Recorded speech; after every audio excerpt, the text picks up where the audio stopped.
요한복음 4장 말씀입니다. 요한복음 4장 20절에서 24절의 말씀입니다. 저와 한 절씩 교독하시겠습니다. 요한복음 4장 20절에서 24절입니다. 우리 조상들은 이 산에서 예배하였는데 당신들의 말은 예배할 곳이 예루살렘에 있다 하더이다.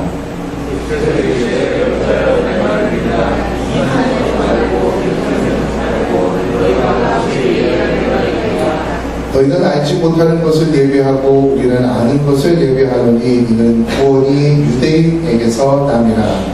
아버지의 천대기 예배하는 자들은 영과 진리로 예배할 때가 오니 구원이라. 아버지께서는 저희에게 이렇게 예배하는 자들을 다 같이 읽을까요?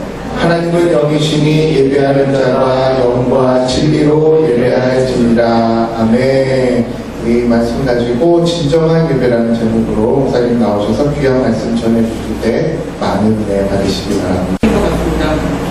오늘 본문은 예수님께서 갈릴리로 가시는 길에 사마리아를 통과하시기로 작정을 하시고 이제 수가라고 하는 동네로 들어가셔서 어떤 한 여인과 이야기를 나누는 장면입니다. 근데 그 이제 대화를 두 개 부분으로 나눌 수 있는데 예전에 작년에 제가 첫 번째 부분에 대해서 이제 설교를 한 적이 있었고요. 오늘은 그 후반부 예배에 대한 부분을 잘라서 함께 이야기를 나누려고 합니다.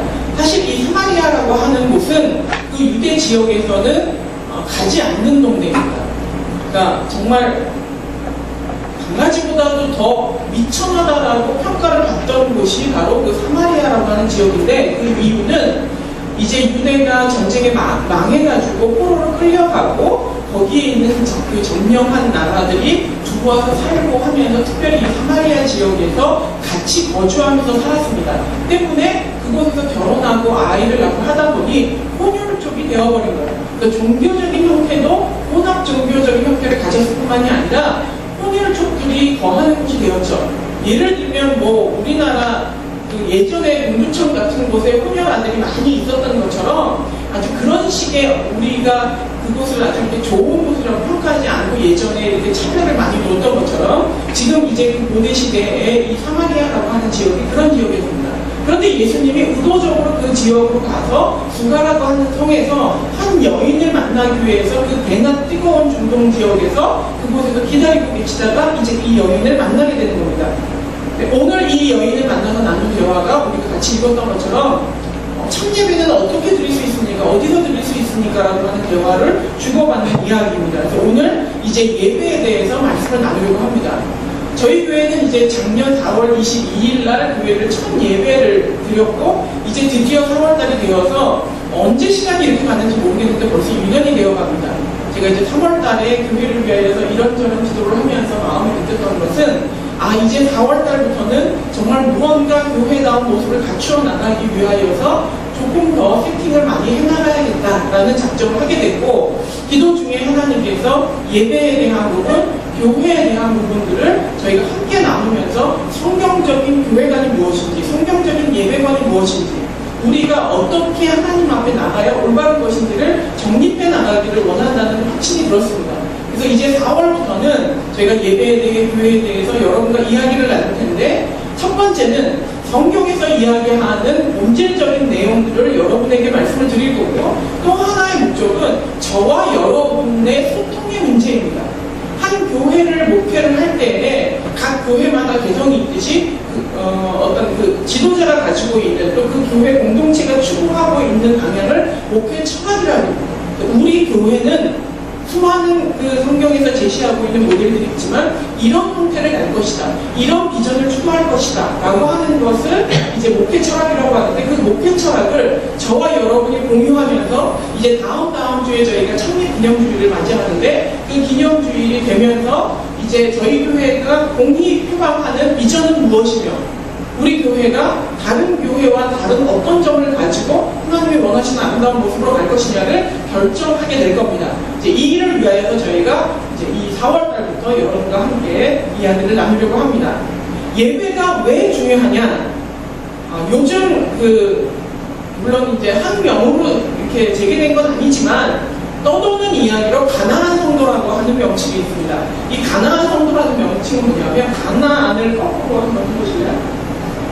가나안, 안나가 안나가 성도를 이제 그 호칭을 이제 하기가 좀 그러니까 가나안 성도라는 호칭을 가지고 이제 이야기를 합니다. 가나안 성도라는 것은 교회를 예수는 믿는데 교회는 안 나가. 교회 닭볼 보기 싫어. 교회에서 하는 짓들이 마음에 안 들어. 난 그들과 함께하고 싶지 않아. 그냥 집에서 난 교회 안 나가고 나 혼자 신앙생활 하겠다 하는 사람들을 통칭 가나안 성도라고 합니다. 근데 이 가나안 성도가 우리가 아는 것보다 굉장히 수가 많습니다. 의외로. 이 사람들은 교회가 너무 식상하고 불만족스럽고 이러한 이유들이 있으니까 나는 하나님을 믿지만 교회는 나가지 않고 그들과 한 그룹도 되지는 않을 거야 라고 하는 사람들이고, 또 하나 또 다른 경향성을 가지고 뭐냐면 이 사람들이 모여요. 주일날 모이는데 목사 없이 모여요. 목사 없이 모여서 그냥 성경 말씀 나누고 그냥 자기네 나름대로 뭐 약간의 예배 형식을 가지고 뭔가 모임을 합니다. 그러면서 자기네들의 삶을 나누고 이런 형태들을 가져요. 그러니까 전혀 새로운 형태의 크리스찬 모임, 과연 크리스찬이라고 할 수 있을지 모르는 그런 모임들이 생겨나고 있고, 사람들이 많이 그냥 집에서 눌러 앉아서 뭐 TV 리모컨 돌려가면서 예배드리고 하는 일들이 일어나고 있다는 거예요.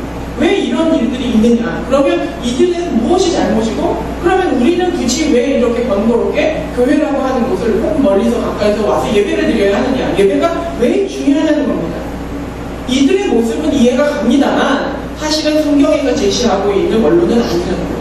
성경에서는 반드시 모여서 예배를 드리라고 했고 교회라고 하는 형태의 공동체를 가지라고 명령하고 있습니다. 유치원에 다니던 한 아이가 이제 뭐 학원도 다니고 요새는 어렸을 때부터 막 이렇게 여러 군데 다니고 피아노도 배우고 바이올린도 배우고 하잖아요. 그러다가 이제 초등학교를 처음 들어갔어요. 입학을 했는데 내가 일주일 학교를 갔다 오더니 엄마한테 그러더래요. 실제로 제가 들은 얘기예요. 엄마한테. 엄마 나 이제 학교 안 가. 학교 끊어. 딱 그러더래요. 학원 끊듯이 자기 무슨 다니던 뭐 이렇게 피아노 학원, 바이올린 학원 끊듯이 학교 이제 끊을 거야. 안 갈 거야. 근데 그 이야기를 듣는 우리는 이 말이 얼마나 가당치 않은 말인지를 알아요. 근데 그 아이에게는 너무 여러 번 끊어봤기 때문에 뭐 학원이나 학교나 별반 차이가 없는 것처럼 느껴지는 거예요. 근데 요즘 성도들이 마치 교회를 그렇게 끊어요. 근데 학교를 끊어도 되는 거예요. 물론 요즘 학원 폭력이 있고 여러 가지 문제가 있어서 뭐 홈스쿨링을 하건 뭐를 하건 대안학교를 가건 하기는 하지만 학교를 안 다니는 건 아니에요. 다만 뭐 가정에서 따로 교육 어떤 제도를 가지고 시키거나 대안학교를 하거나 이런 시스템을 갖기는 하죠. 근데 아이의 마음에는 그게 없는 거예요. 학교 가서 친구가 마음에 안 들면 학교 끊어. 담임 선생님이 마음에 안 들면 학교 끊어. 이렇게 생각을 해요. 근데 마치 우리가 교회를 안 다니려고 하고 끊으려고 하는 모습도 이 아이의 그런 유치한 고백처럼 그런 말처럼 말이 되지 않는 거라는 거죠. 사람이 마음에 안 든다고, 담임 선생님이 마음에 안 든다고 학교를 그냥 퇴학하고 우리가 초등학교 졸업, 중학교 졸업 이럴 수는 없어요. 그죠? 어떤 형식으로든지 우리는 배움이라고 하는 과정을 마치게 됩니다. 그게 상식으로 통하는 세상인 것처럼 교회도 마음에 안 들 수는 있어요. 그러면 옮기거나 다른 대안을 만들어야지 그거를 끊어버리고 신앙을 버려버리거나 아니면 안 다녀버리는 다른 대안이 아니라는 겁니다. 예배라고 하는 것은 우리에게 얼마나 중요하냐면 하나님은 이 예배를 기독교의 정체성이라고 말씀을 하십니다. 출애굽기를 보시면 애굽에서 필출을 시킬 때 그 하나님이 모세를 통하여서 바로에게 전한 이야기는 뭐냐면 내가 내 백성을 데리고 광야에 가서 예배를 드리겠다고. 예배라고 하는 것이 목적이 되어서 그들을 이끌어냈어요. 그런 것만큼 하나님이 이스라엘 백성을 하나님의 백성으로 삼고 내가 너희 하나님이 되는 순간에 무엇이 동시에 작동하다고요? 예배라는 게 작동하기 시작합니다. 마치 이 이야기는 결혼식을 하면 결혼을 하고 나서 같이 살잖아요. 그런 거와 똑같아요. 나 결혼은 하는데 같이는 안 살 거야. 결혼은 하는데 난 아내 노릇은 할 수 없어. 결혼은 하지만 남편 노릇은 할 수 없어. 라고 하는 게 말도 안 되는 것처럼 하나님은 우리를 자신의 신부요, 본인은 신랑이라 그랬어요. 그래서 우리는 내가 하나님의 백성이 되고 하나님이 우리의 아버지가 될 때 그 관계를 맺을 때 우리는 하나의 예배 공동체로 하나님과 나와의 만남을 갖도록 정해져 버리는 거예요. 그래서 저희가 주일날 이렇게 나오는 것은 마치 학생이 학교에 감으로 말미암아 학생임을 증명하는 것처럼 우리가 예배에 나오고 교회에 나오는 것은 내가 하나님의 자녀임을 증명하는 것이고 그것 자체가 내가 크리스찬임을 이야기하고 있다는 겁니다. 오늘 본문에서 수가성의 여인은 이제 여러 대화를 주고받습니다. 그러다가 예수님이 이 여자만이 가지고 있는 어떤 비밀스러운 부분을 탁 얘기해요. 그리고 나서는 깨달아요. 아, 이분이 범상한 분이 아니구나. 선지자이거나 아주 위대한 분이구나. 하나님과 관련된 아주 특별한 분이라는 것을 깨닫는 순간 이 여인이 이제 그 예수님께 물어봅니다. 뭐라고 물어보냐면 예배를 어떻게 드려야지 좋습니까? 라는 얘기죠. 이분이 신적인 분이라는 걸 깨닫는 순간 이 여인은 그 예수님께 물어봅니다. 어디서 예배를 드려야 참 예배를 드릴 수가 있습니까? 사람들은 예루살렘에서 드려야 된다. 혹은 이 사마리아의 그림 신사에서 드려야 된다. 논쟁이 있는데 어디서 예배를 드려야 내가 진정한 예배를 드릴 수 있습니까? 라고 질문을 합니다. 온전한 예배는 무엇입니까? 라고 질문을 하는 거예요. 그러니까 하나님과의 관계성이 맺어지는 순간 자동적으로 우리에게 터져나올 수밖에 없는 건 참된 예배예요. 왜냐하면 이 예배는 하나님과 우리가 만나는 만남이기 때문에 이 자리에서 우리는 하나님을 만나는 겁니다. 그럼 만나기 전에 우리는 뭘 해야 되죠? 하나님을 믿어야 돼요. 예수 그리스도를 믿어야 이 예배가 가능하다는 거예요. 이 예배는 우리가 안정제를 처방을 받거나 아니면 무슨 심리치료를 받기 위해서 오는 것이 아니에요. 물론 그 기능이 없는 건 아닙니다. 제가 과거에 굉장히 많이 힘들 때 교회를 이렇게 다녔어요. 교회를 다녔는데 은혜가 안 돼요. 마음이 너무 상해 있으니까 어떤 교회를 가도 은혜가 안 되는 거예요. 그런데 한 교회를 만났어요. 그 교회에 가서 그동안에 묵혀져 있었던 모든 아픔과 상처들이 터져나오고 그 자리에 앉기만 해도 눈물이 나오고 정말로 놀라운 경험을 하게 됐어요. 그런데 그 예배를 드리고 나면 조금 숨을 쉴 수 있는 것 같아요. 그 일주일 물론 토요일까지 행복할 수는 없지만 최소한 월요일이라도 혹은 화요일이라도 행복할 수 있는 마치 산소가 없는 곳에 있다가 맑은 산소를 만나는 것 같은 그런 마음이 있더라고요. 그래서 저는 아직도 기억하는 게 그 1년은 주일 예배를 사모하면서 살았던 것 같아요. 막 이제 토요일쯤 되면 숨을 쉴 수가 없어요. 산소가 부족해 숨을 쉴 수가 없을 때 그 예배당에 가서 하나님을 만나고 말미암아 다시 위로를 받고 힘을 얻고 산소를 공급받는 그런 힘을 가지고 1년여를 살았어요. 하지만 그게 본질은 아니라는 거예요. 그래서 사람들은 그것이 좋다 보니까 마치 이제 내가 불안하다가 주일날 와서 안정제 한 방 맞고 가는 것처럼 그리고 어떤 주일날은 왔는데 그 약효가 조금 덜한 것 같으면 아 오늘 예배는 좀 별로네. 이 안정제가 약효가 없네. 마치 무슨 심리치료를 받고 상담을 받고 가는 것처럼 여긴단 말이에요. 그게 나쁜 것도 아니고 좋은 것이고 있는 기능이지만 그것 자체가 목적은 아니라는 거예요. 예배는 내가 무언가를 은혜를 받고 가져가고 하는 것 자체를 목적으로 오는 것이 아니라 하나님을 찬양하고 하나님을 경배하고 내가 하나님의 자녀임을 하나님 앞에 드러내고 하나님을 기쁘시게 하기 위하여서 이 자리에 오는 것이 원래 예배가 가지고 있는 기능이라는 겁니다. 이 사마리아가 이제 포로가 되어서 이제 혼혈족이 되어버리고 모든 주변에 있는 유대 사람들로부터 무시를 받고 배보다 못한 취급을 받던 그 사람에게 예수님이 찾아오셨어요. 찾아오신 것은 일부러 찾아오신 거예요. 왜냐하면 일반적으로 유대 사람들은 갈릴리를 관통해서 지나가지 않고 돌아서 가요. 왜냐하면 그 땅조차도 밟고 싶지 않아서. 근데 예수님이 의도적으로 그곳으로 가세요. 그 이야기는 이 여자를 만나러 이곳에 오신 거예요. 이 여자는 남편이 5명이나 있었던 여자예요. 그래서 사람들과 교제도 나누지 않던 그 여자에게 오셔서 예배에 대해서 이야기를 한다고 해요. 이것은 무엇을 표현하고 있죠? 예배는 육체적인 차별을 두고 있지는 않다는 얘기예요. 그래서 흑인이든 백인이든 혼혈인이든 장애인이든 누구든 상관이 없다는 거예요. 하나님 앞에 나와서 예배를 드리는데 거기에 차별은 없다는 거예요. 그런데 분명한 차별이 하나 있습니다. 마음의 차별이 있어요. 인종의 차별은 없지만 어떤 기능의 차별은 없지만 하나님은 이 예배를 통하여서 저와 여러분을 향하여서 하나의 차별을 찾아냈대요. 그건 마음의 차별. 내가 어떤 마음으로 이 자리에 와 있는지에 대해서 하나님은 다 구별하실 수 있다는 거예요. 그렇다면 내가 세상에서 살면서 가지고 있는 이 육체적인 조건이나 세상적인 조건은 어떤 것인지 모르지만 하나님은 그거에 대해서 전혀 관심이 없어요. 하나님이 유일하게 관심이 있는 건 이 자리에 앉아있는 여러분과 제가 가지고 있는 하나님을 향한 갈망의 정도의 차이를 하나님은 아주 기민하게 찾고 계시다는 거예요. 그것만큼은 분명하게 가지고 있다고 이야기하고 계신다는 거예요.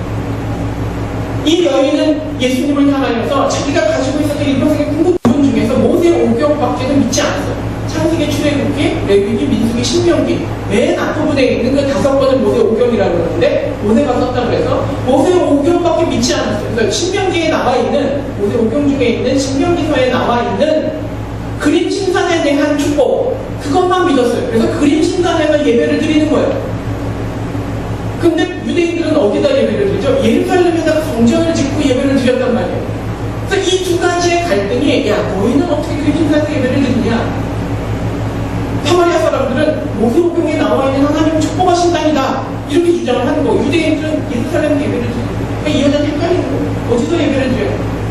현대적으로 해석하면 어떤 사람 아주 보수적인 사람들에게는 어떻게 카페에서 예배를 드리냐? 예배당에서 예배를 드려야지. 교회하고 구별된 곳에서 예배를 드려야지. 어떻게 잔디밭에서 예배를 드리냐? 미국 같은 데는 공원에서 예배, 캘리포니아 같은 비가 안 오고 공원에서 예배를 드리는 교회도 있어요. 그런 것처럼 이 여자도 어디서 예배를 드려야 내가 진짜 하나님을 만날 수 있냐는 거예요. 그런데 예수님께서 아주 명료하게 단숨에 정리를 딱 해놓으세요. 장소의 문제가 아니라 때의 문제라는 거예요. 장소는 어디든 상관없다는 거예요. 근데 때가 중요하다는 거예요. 신령과 진정으로 드리는 때가 있다는 거예요. 그 때가 뭐냐 하면 예수님이 돌아가셔서 부활하신 이후에 성령님이 오셔서 신령과 진정으로 드릴 수 있는 그때의 스타트 시점에 새 시대가 열리게 될 것이고 그때에 이뤄서 우리는 온전한 예배를 드릴 수 있게 된다는 거예요. 우리는 그때를 이미 지나왔고 그때 속에서 살고 있는 사람이라서 어느 곳에든지 우리는 신령과 진정으로 예배를 드릴 수 있는 환경 속에서 살고 있는 사람이라는 거예요. 이 사마리아 여인은 예수를 대면함으로 말미암아 그 예수님 자체가 그때가 왔다라는 것을 알게 되었지만 그 이전의 사람들은 그 신령한 때를 맞이하지 못했어요. 왜냐하면 성령님이 아직 오지 않으셨기 때문에. 우리는 성령님의 시대에 살고 있어요. 그래서 장소에 대한 구별은 없으나 우리의 마음에 대한 차별, 신령과 진정으로 드리는 예배를 사모하는 그 마음을 가지고 우리는 온전히 예배를 드릴 수 있는 때가 있다는 겁니다. 그리고 예수님께서 또 한 가지를 지적하십니다. 장소가 아니라 때의 문제다라고 또 이야기를 하시고 또 하나의 문제를 하는데 누구를 위하여 예배를 드리는 거예요? 너의 예배하는 대상이 누구냐는 거예요. 누구를 향하여, 누구를 위하여, 누구를 예배하냐는 겁니다. 제가 작년 여름에 두바이에 집회를 간 적이 있었어요. 해필 때가 라마단 기간이었어요. 라마단 기간에는 길에서건 차 안에서건 아무것도 먹을 수 없어요. 차 안에서 물을 마시는 걸 역차에서 봐도 걸려요. 그러니까 관광객들은 잘 모르지만 어쨌든 저도 뒷자리에 앉아가지고 그 더운 여름에 물 마시려면 고개 숙이고 간신히 마셔야지 되는 거예요. 근데 그 사람들을 보니까요, 그 기간 동안에 입고 다니는 옷, 기도하는 거, 생활하는 거 너무 처져. 정말 내가 넌 크리스천이라면 야 이게 진짜 신을 섬기는 태도가 아닌가 싶을 정도로 하루에 5번 화장실, 평소에는 5번 하지만 그런 데는 더 하는 것 같아요. 그리고 가면 그 모슬렘 사원이 되게 자주 있어요. 그래서 저거는 도대체 어떤 기준을 가지고 저렇게 성전이 있는 거냐 그랬더니 사람이 걸어 다닐 수 있는 딱 그 거리만큼은 성전이 있대요. 그러니까 모든 사람이 항상 그 시간에 가서 여자들은 예배당에 들어가지도 못하는데 그 자리에 가요. 그 시간이 되면 그렇게 기도하고 그렇게 애쓰는 거예요. 정말로 예배하는 모습을 보면 우리랑은 비교할 수가 없어요. 한 달을 해가 떠 있는 기간 동안에 금식을 하는 거예요. 그런데 뭐가 문제죠? 누구를 예배하느냐에서 실패했어요. 이들의 모습은 너무 경건하고 너무 멋있고 종교인으로서 최고의 모습을 가지고 있지만 가장 신실한 모습을 가지고 있지만 하나님을 예배하는 모습이 아니기 때문에 아무 의미가 없다. 그들의 경배가, 그들의 예배가 아무 의미가 없다는 거예요. 근데 오늘날 사는 저희는 그러면 정말 하나님을 예배하고 있는 건가요? 저는 그렇지 않다고 생각합니다. 같은 기독교 안에서도 우리는 때로 우리의 신념을 예배할 때도 있어요.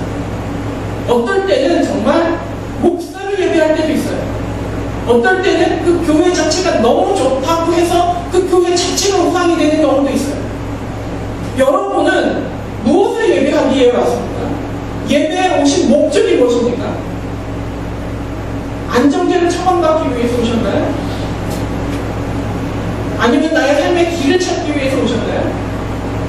기도는 그렇게 할 수 있고 하나님이 주시는 은혜에는 그 종류가 있지만 예배는 그거 아니에요. 예배는 하나님의 계심을 찬양, 하나님이 나의 아버지이심을 찬양하고 하나님을 위하여서 나의 모든 것을 바칠 수 있다라고 하는 것을 드러내는 시간이에요.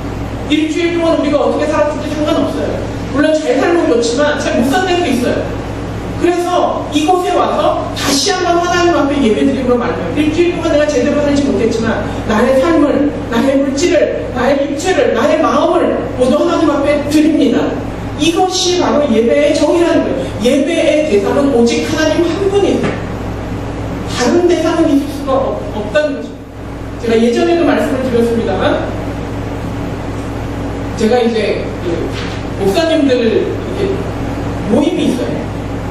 9명의 신학 박사들이 모이는 모임이 어떻게 저도 운이 좋게 끼게 됐어요. 그래서 이제 한 달에 한 번씩 미팅을 하면서 예배에 대해서 토론을 하고 또 앞으로의 시대에 대해서 교회에 대해서 이러저러한 토론과 상의를 하고. 근데 어떤 한 분이 그 얘기를 하시는 거예요. 저도 여러분께 말씀을 드린 적이 있어요. 지금 이 시대의 교회는 교회 이퀄 목사가 되어버렸어요. 3일교회라고 아시죠? 아주 유명한 교회. 예전에는 이 목사님이 없는 3일교회는 존재할 수 없을 것 같은 그만큼의 위력을 가지고 있었어요. 결국에는 문제가 생겨서 다른 목사님이 오셨지만 이 3일교회는 건재하고 있어요. 이게 교회라는 거예요. 그분 자체가 교회여서는 안 되는 거예요. 제가 아무리 목회를 잘해도 저 자체가 교회여서는 안 되는 거예요. 교회는 모든 사람의 공동체여야 되고 하나님의 임재가 있는 곳이에요. 저는 사실 제가 꿈꾸는 교회는 제가 없어도 언제나 행복하고 언제나 건강하고 하나님의 임재가 있는 교회예요. 제가 개인적으로 목사로서 가지고 있는 소망은 저는 일찍 은퇴할 거예요. 뭐가 됐든지 어떤 잡이든지 일찍 은퇴하고 좋은 목사님에게 교회를 더 잘 하시도록 하고 제가 다시 그 목사로 들어가는 게 제일 중요해요. 절대로 저는 원로 목사를 하고 싶지 않아요. 그래서 원로 목사를 하는 분들이 잘못이냐 그러진 않아요. 왜냐하면 대부분의 목회자들은 자신의 전 재산과 모든 것을 다 바치고 목회를 해요. 그리고 교회에서 이제 은퇴해가지고 나가잖아요. 그러면 먹고 살 길이 아무것도 없어요. 모든 재산을 교회에다 다 바쳤기 때문에 그리고 스틱이 엄청 나왔기 때문에 집도 없어요. 월급도 못 받아요. 그래서 원로 목사 제도가 있어야 교회가 그 수고했던 목사를 그냥 길밖에 내쫓지 않고 그분에게 최소한의 생활비를 드리면서 섬길 수 있도록 하는 아름답고 좋은 제도. 그런데 지금은 그것이 권력의 연장이 되어버리고 그 새로 담임한 분을 꽁투같이처럼 움직여버리는 그것이 되었기 때문에 부정적인 의미를 가지고 있고 그래서 사람들도 그걸 좋아하지 않아요. 저는 그게 좋은 의미가 나쁘다는 것이 아니라 때문에 저는 저의 생계수단을 고민하고 있어요. 내가 생계수단 때문에 원로 목사로 앉아서 다른 사람을 힘들게 하거나 어렵게 해서는 안 되겠다. 대한민국 가운데 목사가 너무 많습니다. 너무 많은 신학교를 갔기 때문에 너무 사역자가 많아요. 근데 그 사역자들이 일정한 나이가 되면 다 교회를 개척을 해요. 개척을 안 할 수가 없어요. 마치 그 기업에서 한 50대 되기 시작하면 다 명퇴를 시켜버려요. 아직 팔팔한 경험 있는 그 50 나이에 대기업의 나이에 그 유능한 사람들이 다 길바닥에 나앉아요. 그러니까 뭐 하죠? 치킨집하고 떡볶이집하고 다 자영업 음식점 하다가 또 한 80%는 다 망해요. 그와 똑같은 현상이에요. 그 수많은 그 대학원까지 나온 목사들이 안수 받고 다 길바닥에 나앉게 생긴 거예요. 그러니까 어쩔 수 없이 개척을 해요. 생각해보세요. 그게 너무 많아. 대한민국에 그게 너무 많아. 근데 왜 개척하게 되는지 아세요? 누구도 일평생 그 목사로 늙어 죽지 않기 때문에. 그건 담임 목사의 책임도 있어요. 이 목사가 기운이 떨어져서 나이가 들어서 할 기능이 없을 때라도 이 사람을 끝까지 부목사로 품어주는 담임 목사님이 있어야 되는데 탈이 목숨이에요. 기능이 안 되면 내보내고 다른 사람 더 일을 줬다. 이게 너무 분명합니다. 할 수 있을지 없을지는 모르지만 저는 할 수만 있다면 빨리 은퇴하고 은퇴한 그 교회의 부목사로 다시 들어가서 그곳에서 늘어주는 게 제 소원입니다.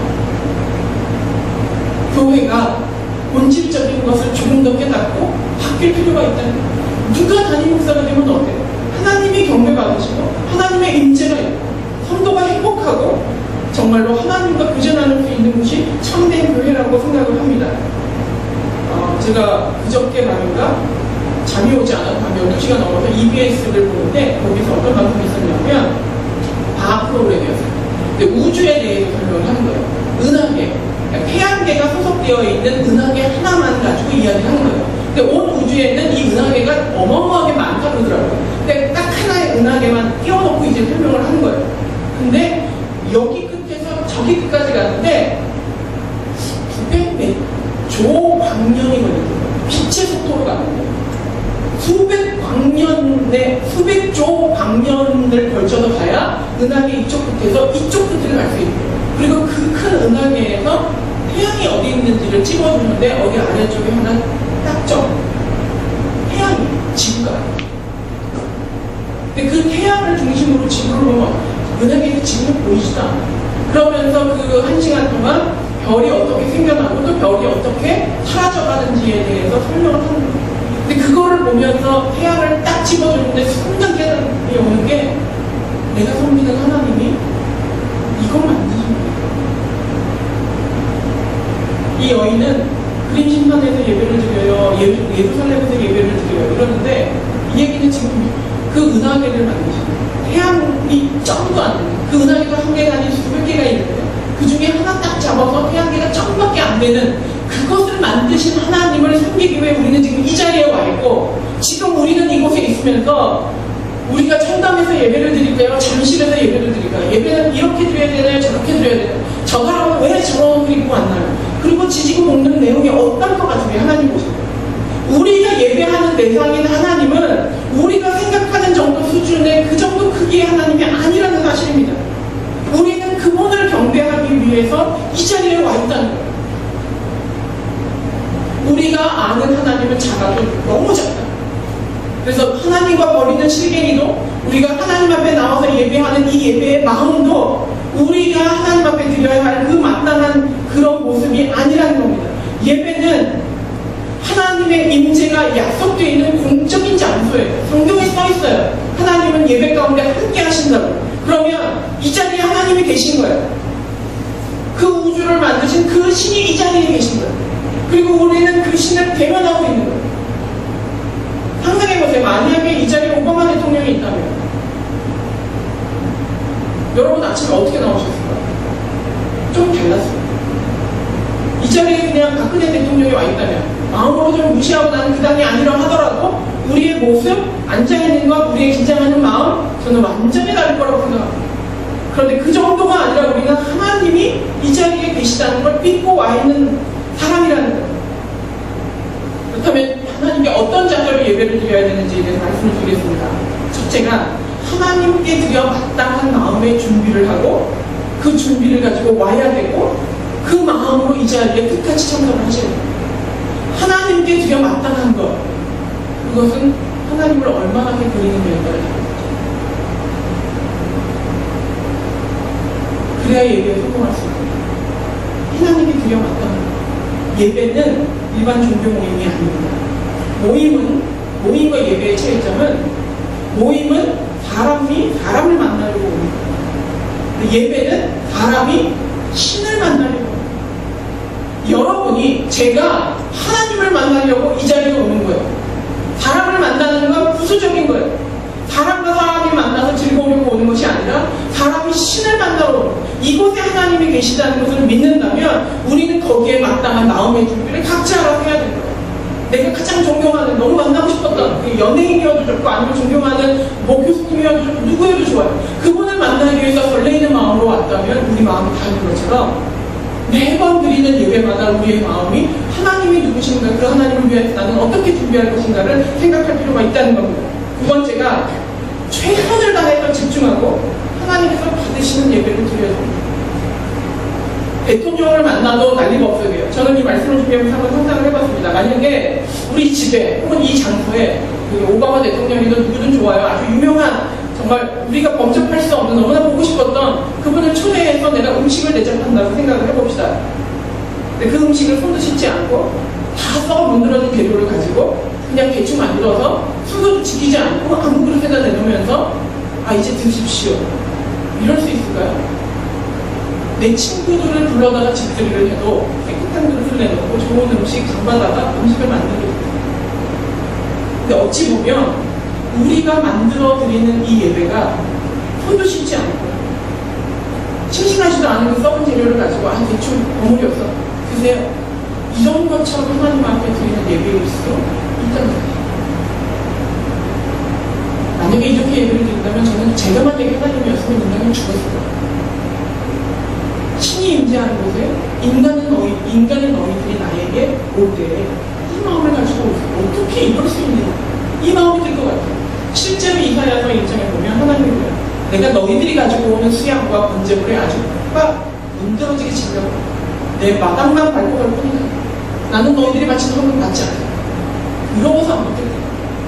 이사야서의 초조에서 하나님이 질러고 월삭과 절기와 모든 것을 지킨다고 하는데 그게 뭐 수요예배, 뭐 주일예배, 새벽기도를 다 한다고 하는데 너 얼굴 보고 싶지 않으니 이제 오지도 마. 이런 얘기가 성경에 있어요. 그게 바로 정말 이런 마음을 가지고 음식을 내놓은 것처럼 우리의 이런 마음을 가지고 예배에 참석한다면 우리가 똑같은 그 질책을 받아 마땅한 모습이라는 겁니다. 그런데도 참 은혜스러운 건 하나님은 이런 나조차도 이곳에 와주는 것만 해도 그냥 단칼에 외워버리는 것이 아니라 이런 데 와주는 것만 해도 고맙다. 나를 만나러 와주는 것만 해도 고맙다. 늦었지만 그래도 와준 게 고맙다. 그리고 난 네가 너무 보고 싶어. 마치 부모들의 마음 같아요. 명절에 그냥 형식적으로 찍고 오는데도 그것조차도 고마워서 안절부절하고 그냥 미안해가지고 어쩔 줄 모르는 부모님들의 심정처럼 하나님도 우리를 향하여서 그런 마음으로 우리를 반기고 계시다는 거예요. 그게 바로 예배라는 거예요. 제가 이제 1년 동안 목회를 하면서 여러분들은 저를 경험을 하셨을 거예요. 어떤 이미지를 가지고 계신지 모르지만 지난 1년의 제 모습은 아닙니다. 원래 제 모습은 아닙니다. 저는 한 93년도, 1993년도에 개척을 했고 10년 동안 목회를 했었습니다. 그리고 이번이 두 번째 개척인데 물론 그때는 담임 목사님 계셨고 저는 사모로서 했지만 어쨌든 한 리더로 둘이 같이 목회를 했었으니까요. 저는 굉장한 카리스마를 가진 리더였습니다. 내 손에 걸리면 죽든가 변하든가 둘 중에 하나예요. 안 변하는 사람이 없었어요. 정말 붙잡아 앉혀놓고 단판을 짓는 거예요. 그래서 하는 것만, 집회를 하던, 뭐 행사를 하던, 어떤 부서를 맡건 하는 것마다 정말로 놀라운 성과가 있었고 하나님이 너무 많은 열매를 주셨어요. 성도들이 제 앞에 오면 벌벌벌 떨었어요. 왜냐하면 은사도 있었어요. 그러니까 막 신령을 깨뜨려보는 과거에 이런 적 있지 뭐 이러면서 그런 것까지 있으니까 사람들이 근접을 못해요. 말 한마디 실수를 하면 성도들이 너무 좋아하는 거예요. 너무 인간적이에요. 말 실수하면 했다. 그럴 만큼 완벽하게 죽을 만큼 헌신적으로 했어요. 그래서 성도들에게 너무나 강력하게 그걸 요구했어요. 왜냐하면 내가 그렇게 하고 있어요.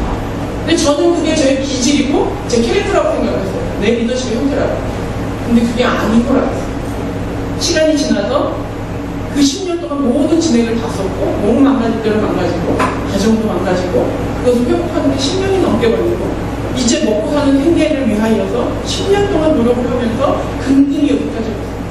와서 지금 살아보니 과거에 제가 했던 그 목사로서 그 사역자로서의 삶과 지금 저의 삶은 말로 할 수 없는 수준이 떨어져요.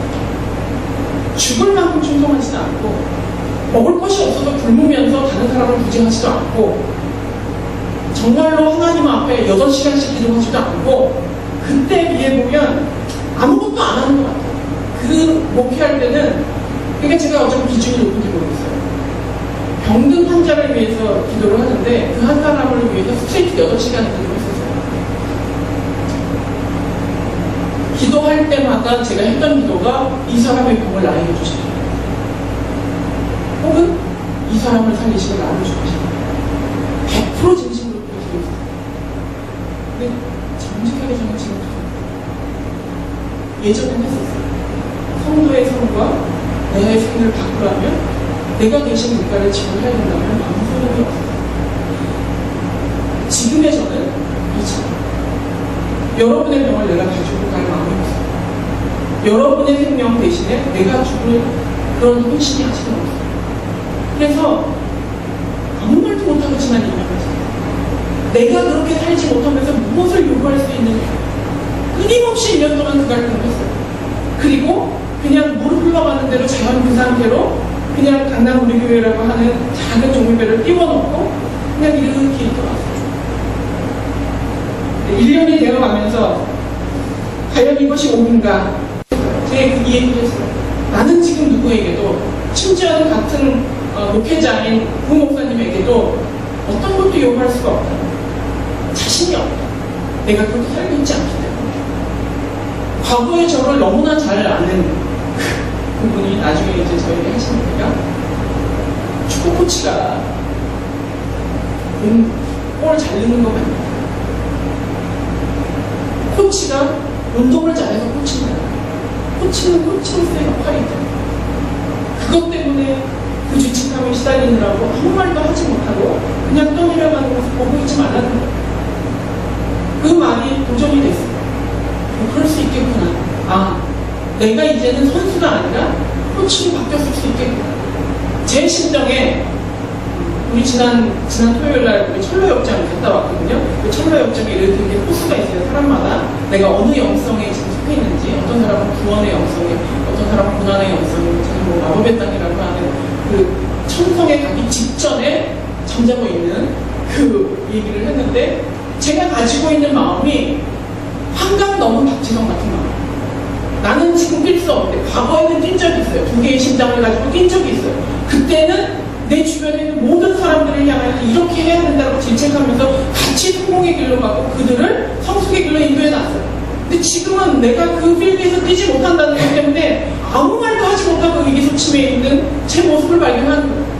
근데 과연 그것이 맞기만 하냐는 거죠. 심정적으로도 공감이 될 수 있으나 하나님이 맡겨주신 역할에 그것이 맞느냐, 그 부분에 있어서 다르다는 것을 알게 되었어요. 내가 만약에 이 자리에서 담임 목사로 여러분 앞에 선다면 나는 여러분에게 가르쳐야 할 의무가 있고 무엇이 옳은 길인지 채찍질해야 할 책임이 있다. 설령 내가 그대로 하지 못한다 하더라도 그것을 해서 나보다 더 나은 길로 갈 수 있도록 하는 일이 제가 해야 되는 책무라는 것을 알게 되었습니다. 여러분은 어찌 보면 저를 이해하실 때 이 갈등을 이해해 주셨으면 좋겠어요. 목사라고 하는 존재는 원리 원칙을 선포해야 하는 존재라는 것.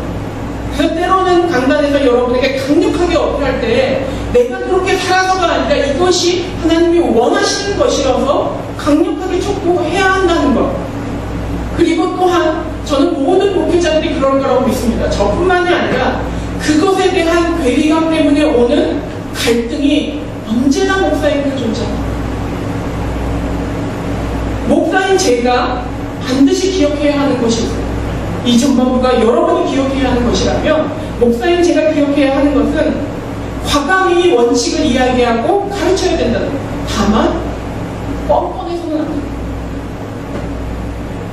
약간의 차이가 있어요. 아주 미묘한 차이로 여러분은 이렇게 살아야 되지 않습니까? 라고 할 때요, 말을 많이 하면요 내가 그렇게 사는 줄 알아요. 예전에 그 신정환 사건 같은 거 보면 약간의 정신병적인 게 있다 그러죠? 거짓말을 하다 보면 그게 진짜인 줄 알아요.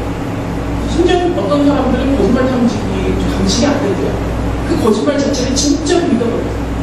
정말로 이 성경에 나와 있는 똑바로 해! 이 얘기를 하면 목사님 스스로가 착각하는 거예요. 나는 이렇게 살고 있는 거죠.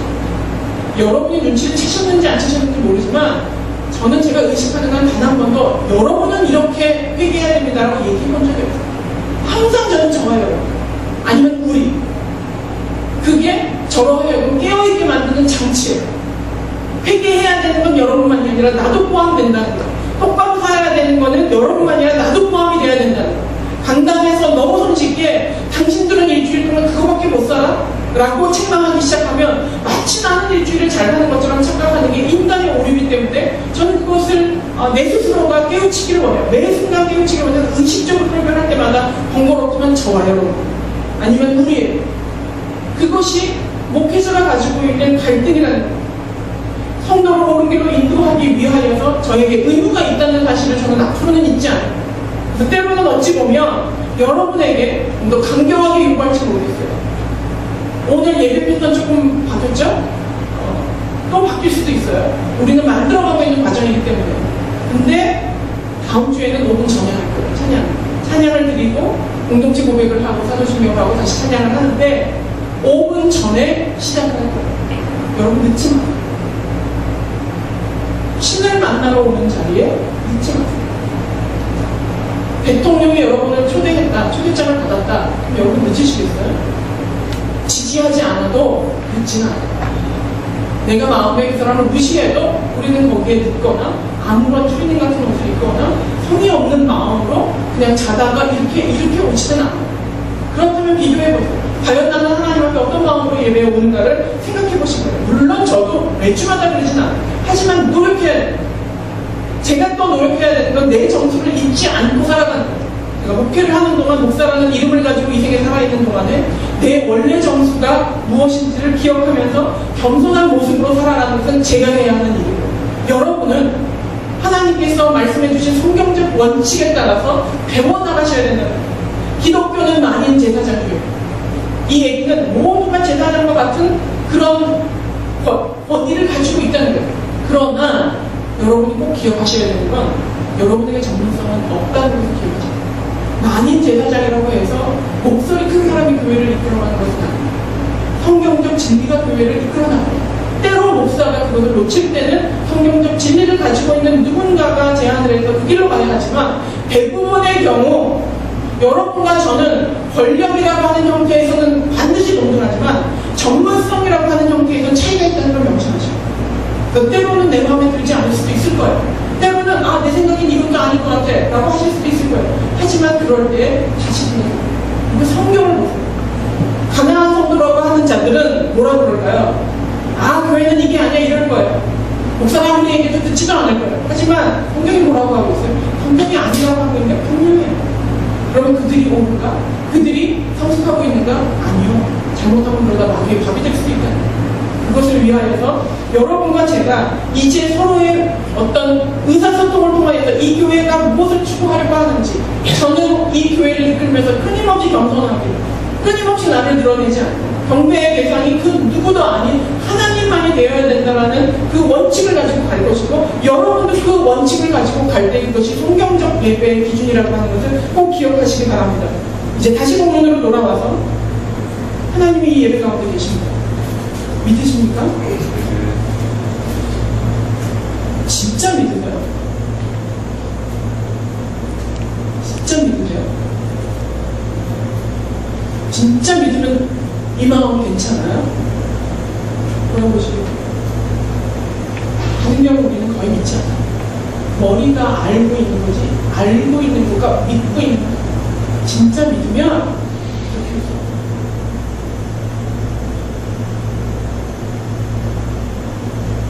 여러분이 머리로 알고 있는 것과 여러분이 믿고 있는 것을 착각하지 마세요.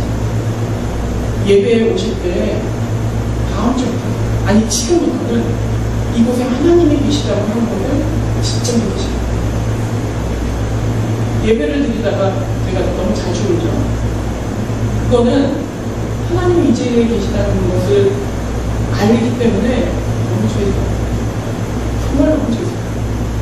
저는 여러분이 그 인식이 있으시기 바랍니다. 때로는 너무 막 복잡하고 막 힘들고 해서 늦을 수도 있고 또 다 잊어버리고 지낼 수도 있어요. 그렇지만 예배당에 들어오는 순간 하나님의 임재 안으로 걸어 들어오는 그 실감하는 그 믿음을 내려놓지 마시고 그리고 진짜 믿으시기 바랍니다. 진짜 믿음은 작동될 때 효력이 있는 거예요. 제가 미국의 워싱턴에 그 자연사 박물관을 한번 간 적이 있어요. 맘모스의 어마어마한 공룡이 2층에 올라가서 공룡뼈가 나왔어요. 거기서 1시간을 넘게 구경을 하고 밖으로 딱 나왔는데 다람쥐 한 마리가 자니까 뚜룩 하더라고요. 그때 제가 깨달은 게 젓가락이가 다 무슨 소용이에요. 살아있는 이 주석이라는 거죠. 우리의 믿음이 숨겨도 할 수 있을 것 같은 십자가 놔둬질 수 있을 것 같은 예배 하나님 살아계시다는 거 다 알고 다 설교할 수 있을 것 같은 근데 마치 자연사 박물관에 있는 뼈다귀들처럼 생명력 하나도 없는 진짜로 믿는 살아있는 그 다람쥐만한 믿음이 우리를 이 산을 향하여 저 산으로 옮기라고 할 수도 있다는 걸 꼭 기억하십시오. 진짜 살아있는 믿음을 가지시기 바랍니다. 이 예배가 하나님께서 함께 하신다는 마지막으로 하나님은 여러분을 예배에 초청하셨어요. 불렀어요. 그래서 예배는 하나님의 부르심입니다. 칼바르트는 이렇게 얘기했어요. 설교는 하나님의 말씀으로 오십니다. 저라고 하는 또 박용봉 목사님이라고 하는 그런 목회자를 통해서 여러분에게 말을 거시는 거예요. 지금 여러분에게 말을 걸고 계세요. 너는 이곳에 내가 있다는 걸 믿니? 진짜 믿니? 내가 너를 기다리고 있다는 것을 믿니? 누구를 위하여 이제까지 예배를 드렸니? 라고 여러분에게 말을 걸어주는 그럼 어떻게 했죠? 대답해요.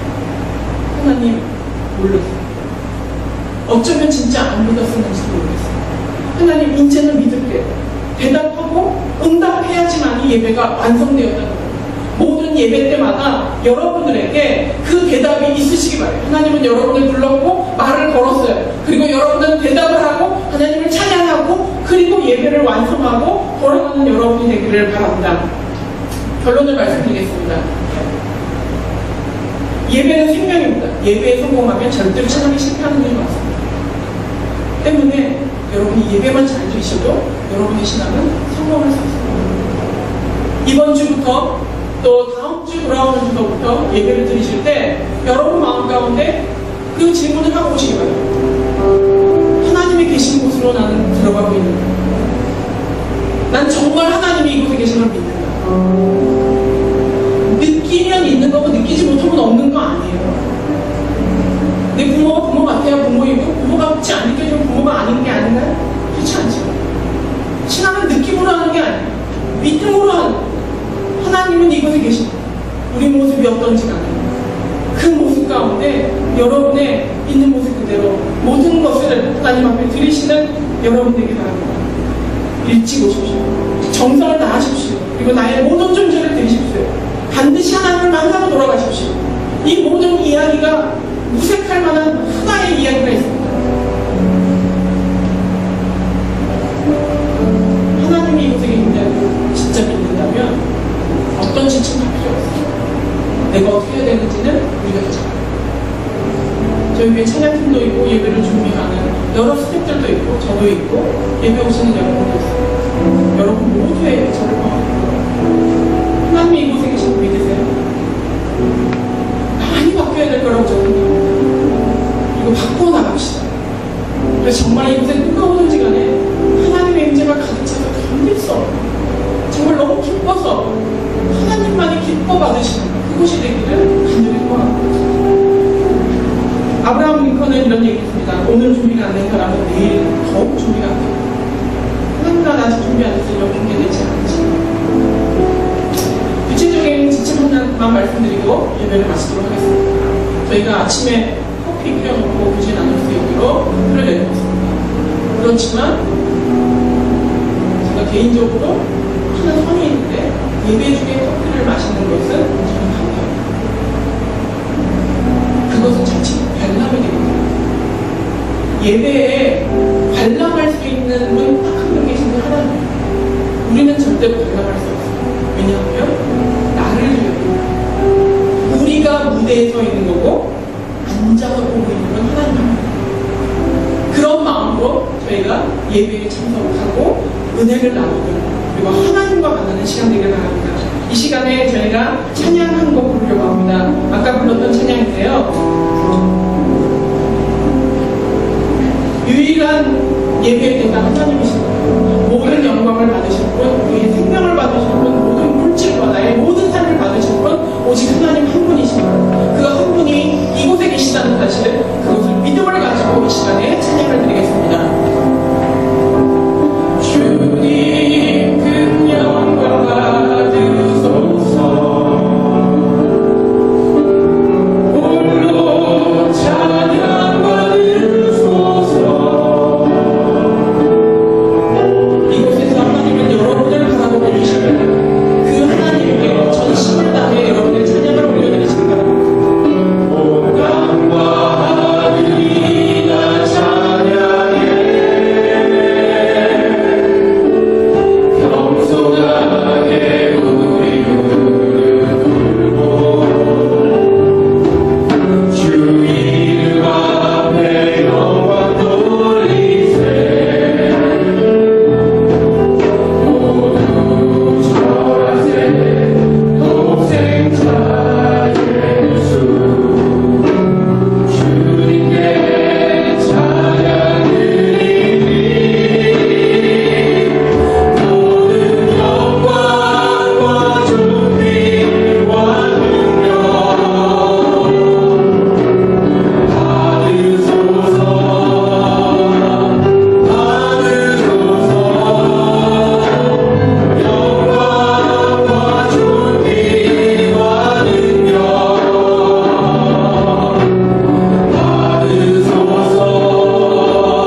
계시다는 사실을 매번 믿지는 않았습니다. 내가 이곳에 있는 것을 네가 믿느냐? 내가 이곳에서 너를 불러, 내가 이곳에서 너를 기다리고, 내가 이곳에서 너를 만나기 원했다는 것을 진짜로 믿느냐? 라고 물어보시는 주님의 음성에 대답하게 하여 주시옵소서. 아버지, 잊었습니다. 내가 신 앞에 앉아있다는 사실을 잊어버렸습니다. 하나님을 만나러 이곳에 왔다는 사실을 잊었습니다. 하나님을 위하여 이 예배를 준비하고 있다는 사실을 잊어버렸습니다. 저희들의 불경함을 용서하여 주시옵소서. 하나님 아버지, 이제부터는 아버지 이 예배를 위하여 저희들의 목숨을 걸겠습니다. 최선을 다하겠습니다. 하나님을 만나는 그 놀라운 기쁨과 그 신적인 만남의 역사가 어떤 것인지를 더 깊이 경험하기 위하여 기도함으로 최선을 다하여 사모함으로 이 예배를 준비하고 만나기를 원합니다. 주님, 저희들의 마음을 바꿔주시옵소서. 우리들의 인생에 이거보다 더 큰 기쁨을 얻게 하여 주시옵소서. 내가 일주일에 한 번씩 신이신 하나님을 만나는 이 기쁨보다 내 인생에 더 큰 기쁨을 얻게 하여 주셔서 저희로 하여금 아버지 이 힘의 시간이 축제가 되게 하시고 기쁨이 되게 하시고 하나님의 영광이 되게 하여 주시옵소서. 이제는 교회 머리 되신 예수 그리스도의 은혜와 하나님 아버지의 무한하신 사랑과 성령님의 감동 감화 교통하심이 이제 주일마다 하나님을 만나겠다라는 기쁨 때문에 그것이 설레어서 아침에 일찍 눈이 떠지고 그것이 설레어서 종종도로로 달려와 기쁜 마음으로 주님을 대면하기를 소망하는 강남우리 교회 성도들의 머리 위에 이제부터 영원토록 함께 하시기를 축원하옵나이다. 아멘.